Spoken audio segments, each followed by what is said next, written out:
Hi, this is Sheyi here, and today I want to talk about how you can select the best program for your graduate studies in Canada. And this is one issue that a lot of people are having. They're confused. They don't know how to select the best program or the best fit program for themselves. Today, I'm going to tell you how you can do that. Now, the funny thing is that a lot of times a school might give you admission for a particular graduate program. And then when you go ahead to apply for visa, a visa officer might refuse you because they don't see any career progression in the program that you've chosen. And it happens a lot, and people are confused. They're like, okay, so if I've gotten admission, that means that you should be giving me visa, right? But it doesn't work like that because the visa officers also want to see a career progression and a relationship to your background with the program that you're going for. So, for example, someone might have a BSc in business administration and they have a desire to come and do nursing in Canada. So, sometimes they go for a diploma program after having a BSc or even a master's. Some people go for a program that is lower in rating to the program that they already have. So if you have a master's and you're going for a diploma, or you have a master's and you're going for a bachelor's, or you have a bachelor's and you're going for another bachelor's, the visa officer would usually refuse you because they do not see a career progression, and they would say that you're just using it as a means to enter Canada. Okay, they won't believe that you are a genuine student. So if you have done a program before, it is always best that you do a higher program. Okay, so if you've done a BSc, before, it's better you do a graduate certificate or a master's. If you've done a diploma before, then it's better you go for a higher degree, like an advanced diploma or a graduate diploma, whichever you get admission for. But please avoid the mistakes of following the advice of agents who tell you to go for another bachelor's when you already have a postgraduate, or to go to another bachelor's when you already have a bachelor's degree. That is just a clear reason for refusal. Another thing is choosing a program that is in line with your background, okay? It has to be either in line with the previous studies or in line with your work experience in the past. For example, let me just give an example. So if you probably did a bachelor's in biological science, for example, but in the last 10 years, you have been working in a business, maybe in a real estate business, or maybe you own your own business. The truth is that you can either go for a master's or a graduate certificate in your biological science, or you can do a program in business because business is what you've been doing in the last few years, okay?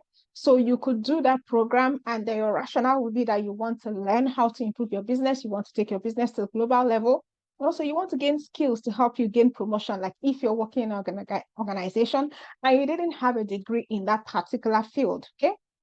And you want to grow in your organization and the requirement is education, then you can tell the visa officer that you want to grow in your career, and one of the ways to grow in that organization that you've noticed is to have a graduate certificate or a graduate degree, maybe a master's or a graduate certificate, and that is why you're actually going for the program.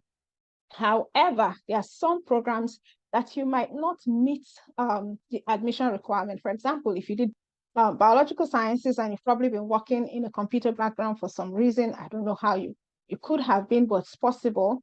And then you want to go for a master's in computer, it's difficult because usually a master's in computer would require a bachelor's in computer. So there are some specialized programs like that that you might not be able to get admission and then consequently to get visa. Also, if you've done a master's before, the next thing is actually to go for a PhD.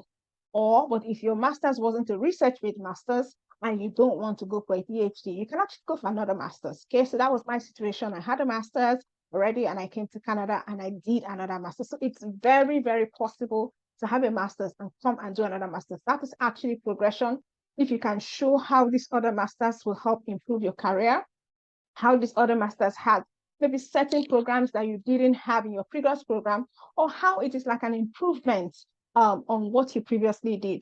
Now, despite the fact that I already got admission, when it comes to visa, you need to actually prove that you're a genuine student and that this program you're going for either help you to get a higher degree, maybe you're going for a master's, which you eventually going to do a PhD, or it will help you in your career, like to get promotion, or it will help you run your business better. That is, if you're running a business or you plan to run a business. Yeah, so you can actually choose a business program. Business programs are like for everybody. They are easy programs to get for everybody. And they are very easy to prove to a visa officer that you want to actually do a business program because you want to become an entrepreneur, or you are an entrepreneur on the side, but you want to actually take it to the next level maybe leave your job and then face your business primarily. Do not be surprised that the visa officers make it their business to look at your chosen program and how it fits into your background.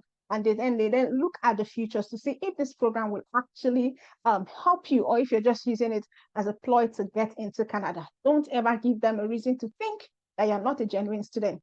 Choose a degree that is in line with your background, your previous education, or your work experience, or maybe your interests and hobbies. If you're able to show the visa officer that this is something you've been doing on the side, maybe you've been hustling as a digital marketer, and you now want to do marketing management to just solidify your career, solidify your experience, and then take it to the next level, there has to be a reason, okay?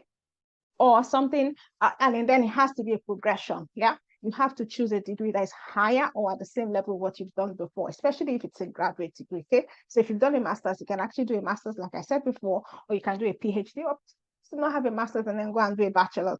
A lot of people are frustrated by the ASU strike, and because they can't get transcript, they want to fall back on their WAEC results to take a bachelor's degree. Don't forget that you have to tell the visa officer what you've been doing in the last 10 years, and it's part of the information that you give. If you mention that you've been in school in the last 10 years, and maybe you have graduated, the visa officer will feel that you're telling a lie or you're hiding something. And once your integrity is at stake, it's likely that your visa will be denied. I hope that this has been useful for those who have been asking questions about how to choose a program that is best fit, and I wish you the very best in your application. Don't forget that we also help you with your Canada study applications with the Niger to Canada JAPA system, and all the information is below this video. Thank you for being with me, and I hope to see you in the next video. Bye for now.